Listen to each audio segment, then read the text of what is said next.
In this video teaching, we're going to look at various translations of the same text, which I know I don't need to model for you, but you can see I have those handy.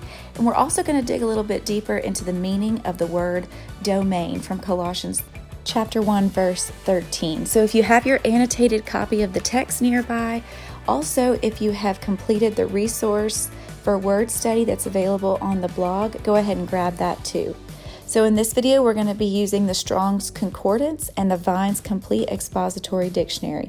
We're going to pick up where we left off from our dictionary research and look a little deeper into the original language of the text. When you grab your concordance and you look at the page ends, you can see this is an index of every English word used in the dictionary and each occurrence. And at the bottom, these are the Hebrew and Greek words that they are translated from. The Old Testament is written in the Hebrew language with a few Aramaic sections found in there as well. The New Testament is written in mostly Greek. I found it. There's the word domain. Under each word written in bold, you can see that it's listed every time that this specific word is used in Scripture, and the address is written there as well. So you can find it. But I can't find Colossians 1:13. I wonder why that is. Oh, I know. Let's check another translation.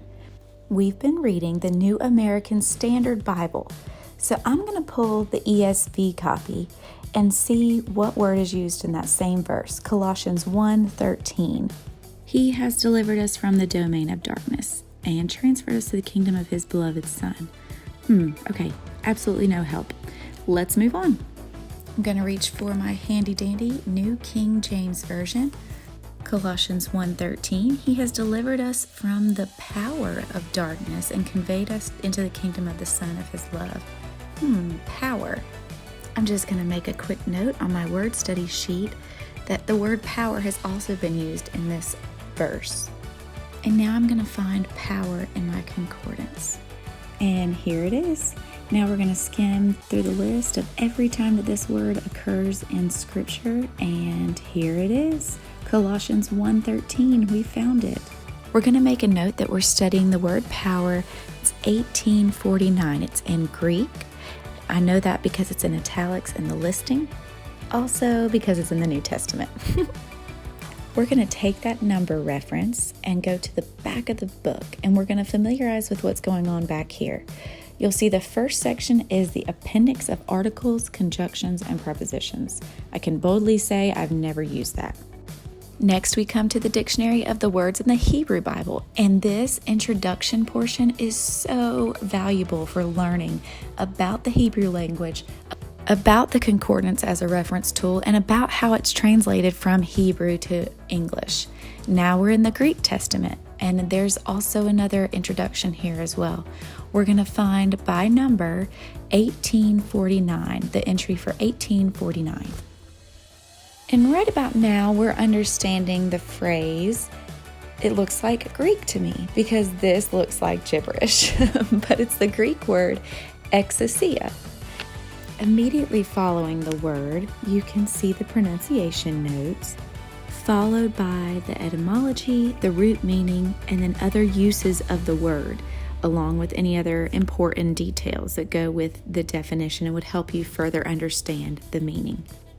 It's also really helpful that after a colon and the dash, there's different ways that the word appears in the King James Version.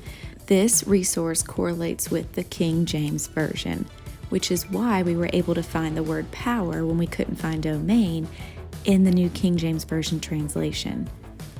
For this reason, some people never steer from the King James Version or the New King James Version, and I can understand that, especially if the word studying aspect is very important to you. As you know, for my everyday use, I like the New American Standard Bible, and I don't mind pulling out another translation whenever I need a more specific word, especially for word study. So I'm going to add some notes to my word study log. And what's interesting about some Hebrew words is they can be translated to have the actual opposite meaning.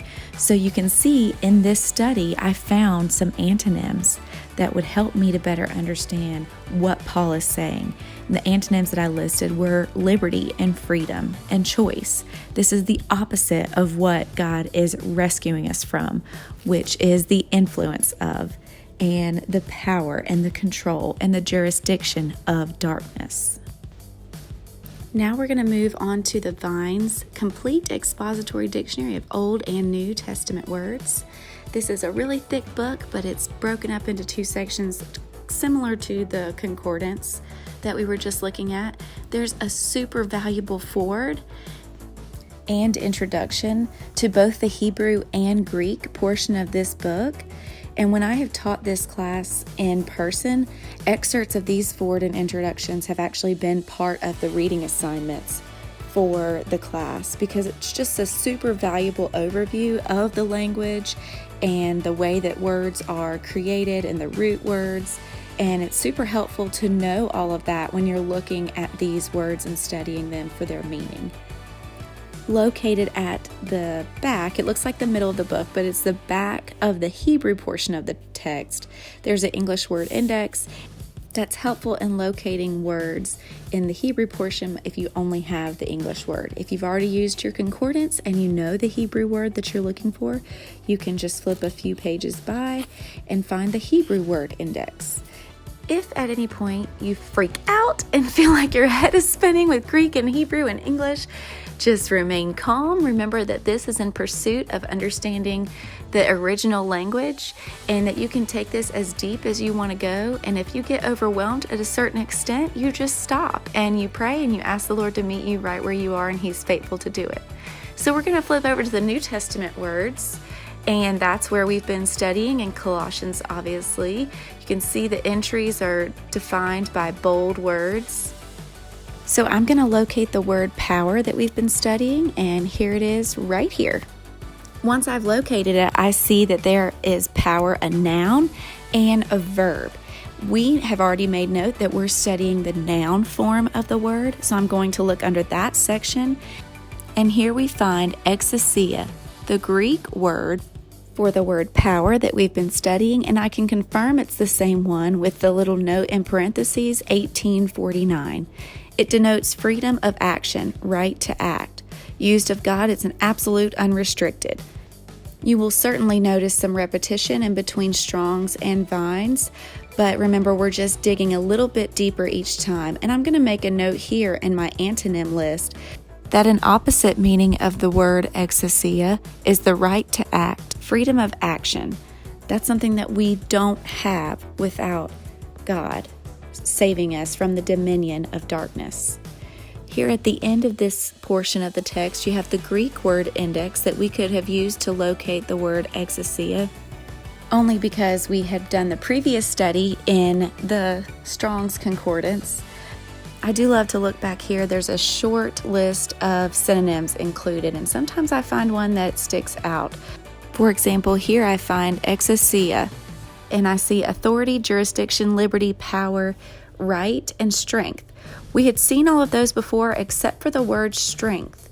And to me, that really brings something to light that I had not thought of before when studying this verse. And that is that what God did, because of what Christ finished on the cross, Satan has no power, strength, exousia over me. Just for a point of reference, we pulled out the phrase, rescued us from the domain of darkness, and we dug a little bit deeper and deeper and deeper. And God revealed this amazing and empowering truth. That's the value of word study. I hope that God continues to speak to you through the study of His Word.